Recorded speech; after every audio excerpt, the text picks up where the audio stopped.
ஆதியாகமம் 9ஆம் அதிகாரம். பின்பு தேவன் நோவாவையும் அவன் குமாரரையும் ஆசீர்வதித்து, நீங்கள் பலுகி பெருகி பூமியை நிரப்புங்கள்.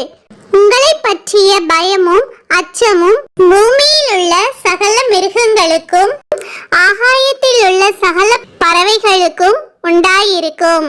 பூமியிலே நடமாடுகிற யாவும் சமுத்திரத்தின் மச்சங்கள் யாவும் உங்களுக்கு கையளிக்கப்பட்டன.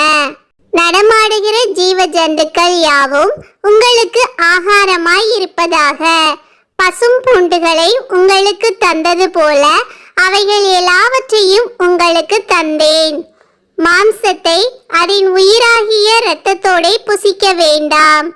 உங்களுக்கு உயிராயிருக்கிற உங்கள் இரத்தத்திற்காக பழி வாங்குவேன்.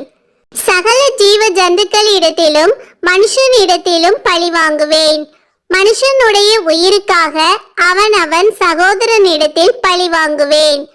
மனுஷன் தேவ சாயலில் உண்டாக்கப்பட்டபடியால் மனுஷனுடைய இரத்தத்தை எவன் சிந்துகிறானோ அவனுடைய இரத்தம் மனுஷனாலே சிந்தப்பட கடவது. நீங்கள் பலுகி பெருகி பூமியிலே திரளாய் வர்த்தித்து விருத்தியாகுங்கள் என்றார். பின்னும் தேவன் நோவாவையும் அவன் குமாரரையும் நோக்கி, நான் உங்களோடும் உங்களுக்கு பின்வரும் உங்கள் சந்ததியோடும் உங்களோட பேழையில் இருந்து புறப்பட்ட சகல ஜீவ ஜந்துக்கள் முதல் இனி பூமியில் உண்டாக போகிற சகல ஜீவ ஜந்துக்கள் பரியந்தம் பறவைகளோடும் நாட்டு மிருகங்களோடும் உங்களிடத்தில் இருக்கிற பூமியில் உள்ள சகல காட்டு மிருகங்களோடும் என் உடன்படிக்கையை ஏற்படுத்துகிறேன்.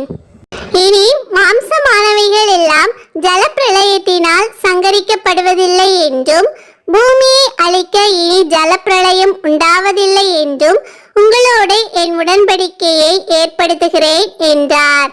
அன்றியும் தேவன் எனக்கும் உங்களுக்கும் உங்களிடத்தில் இருக்கும் சகல ஜீவ ஜந்துக்களுக்கும் நித்திய தலைமுறைகளுக்கென்று நான் செய்கிற உடன்படிக்கையின் அடையாளமாக நான் என் வில்லை மேகத்தில் வைத்தேன். அது எனக்கும் பூமிக்கும் உண்டான உடன்படிக்கைக்கு அடையாளமாயிருக்கும். நான் பூமிக்கு மேலாய் மேகத்தை வருவிக்கும் போது அந்த வில் மேகத்தில் தோன்றும்.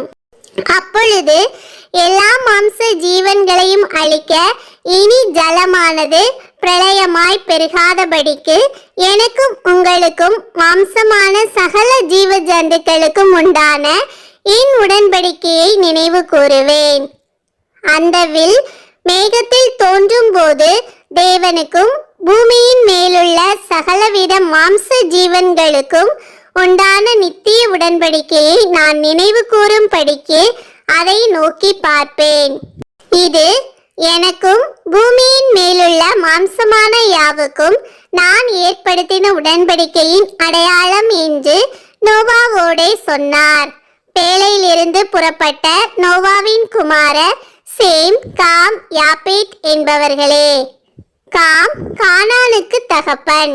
இம்மூவரும் நோவாவின் குமாரர்.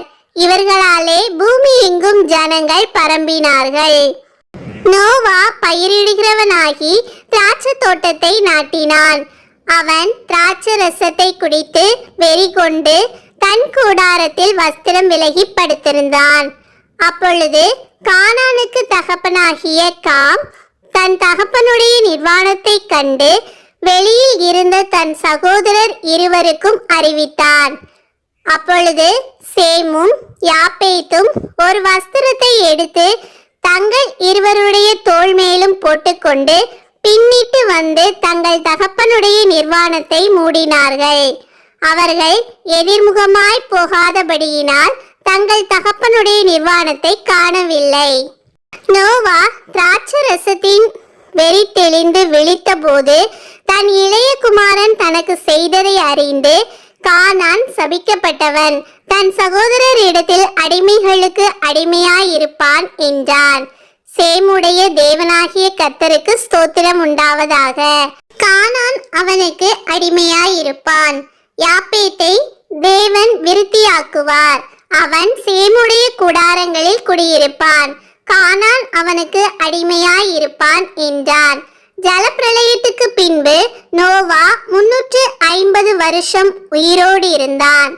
நோவாவின் நாட்களெல்லாம் 950 வருஷம். அவன் மரித்தான்.